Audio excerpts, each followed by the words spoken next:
Hey y'all, welcome to the channel. Today we're checking out when did Britain and America stop hating each other? It's a great question. It would be an understatement to say that Britain and the USA's relationship got off to a rocky start. In 1812, Britain and America were at war, but just over a century later they were fighting shoulder to shoulder in World War I. Which obviously raises the question, when did Britain and America become allies? Yeah. There had to be a point where both went from actively disliking each other to working alongside each other. Now, before continuing, it's important to note that even in the immediate aftermath of independence, America and Britain still had strong economic ties. This isn't to say that things were always great between the two, and there were some pretty major conflicts of interest in the years after the War of 1812 finished. Right. Yeah, I literally just watched a video about the War of 1812, and what they're not mentioning in here so far is that France was involved. So there was a point where, after the Revolutionary War ended in 1783, France and Britain were at war. I don't know if they were officially at war, but they were fighting. And this is when Napoleon and King George were the rulers, I believe. So at some point, England said, any ports in America that trade with France are our enemy. We're going to fight you. And France said, anyone that trades with Britain is our enemy. We're going to fight you. The United States, feeling caught in the middle, said, we're not trading with either of you. And the United States went into an economic downfall. So a couple years after they made that declaration, they had to lift it. The president at the time, I think, was Thomas Jefferson. And he said, we're lifting the embargo. And if Britain releases its restrictions, then we will reinstate our embargo against France. If France lifts their restrictions, then we will reinstate our embargo against Britain.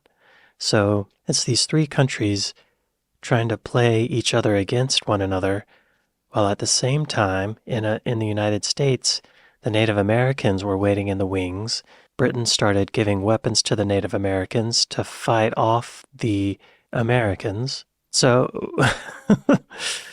it's very intertwined, very, very confrontational, very combative. And at the end of the War of 1812, which I think was technically December 1814, but the word didn't get over to Europe until February of 1815, both Britain and the United States declared that they won. And I guess that's what this is denoting here. So anyway, let's see what happened after the War of 1812.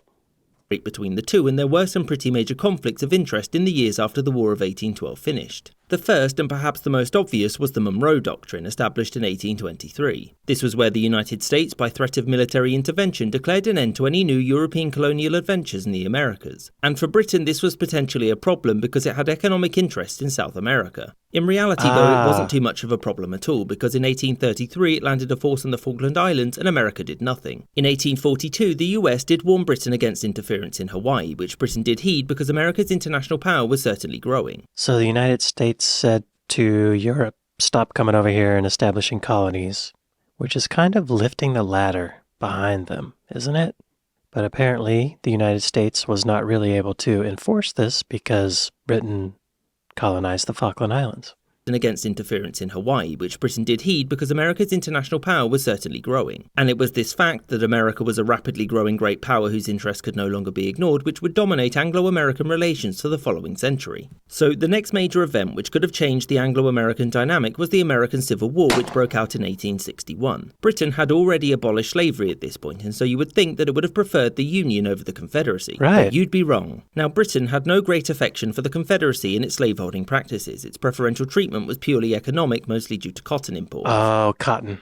I do remember that Britain was the first to abolish slavery, but it sounds like they still bought cotton that was grown by slaves. Britain did consider formally recognising the Confederacy, and Anglo-American relations were severely harmed by what's called the Trent Affair. This was where the US government seized a ship with Confederate diplomats headed for Britain, which to Britain looked like the USA telling it who it could and could not speak to. In the end, cooler heads prevailed and Britain didn't get involved, although it did construct a very powerful warship, the CSS Alabama, for the Confederacy. And after the Civil War was over, Britain paid compensation to the United States. Thus, only 50 years away from World War I, Britain and America still didn't really care much for each other. So what changed this? Well, relations actually started to improve during Britain's border dispute with Venezuela in 1895. This developed into somewhat of a crisis, and the US intervened and arbitrated, siding mostly with Britain. For Britain, America had conducted itself in a well-mannered fashion and given Britain most of what it had wanted. And for America, by accepting American arbitration, Britain had yielded its right to influence South America. The other reason for Anglo-American rapprochement was simple: converging interests.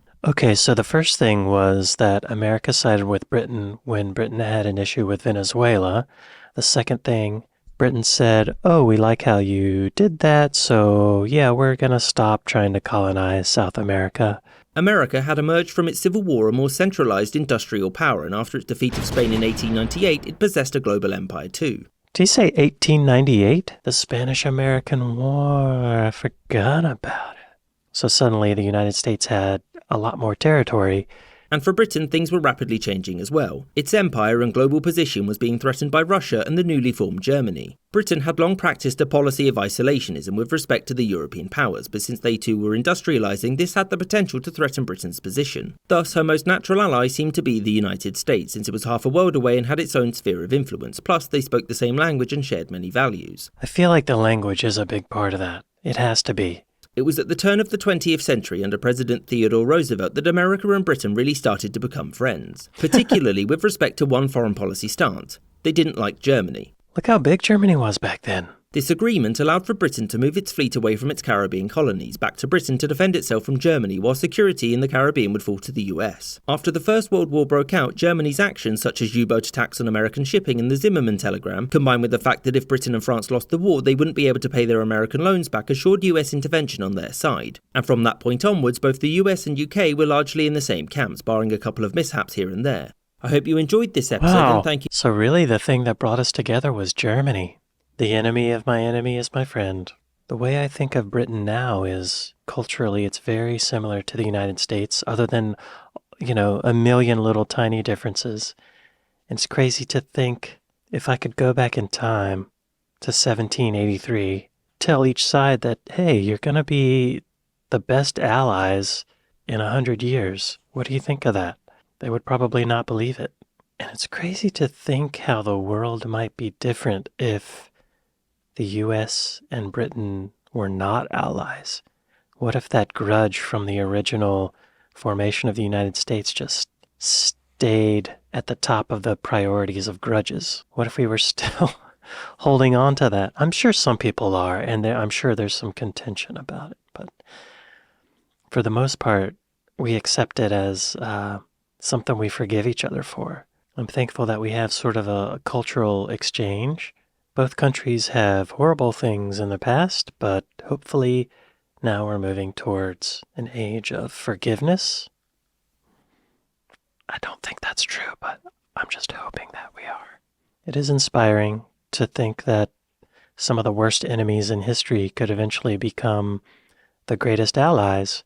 That gives me hope for the future. That gives me hope for humanity. We are living in a time of war now, officially.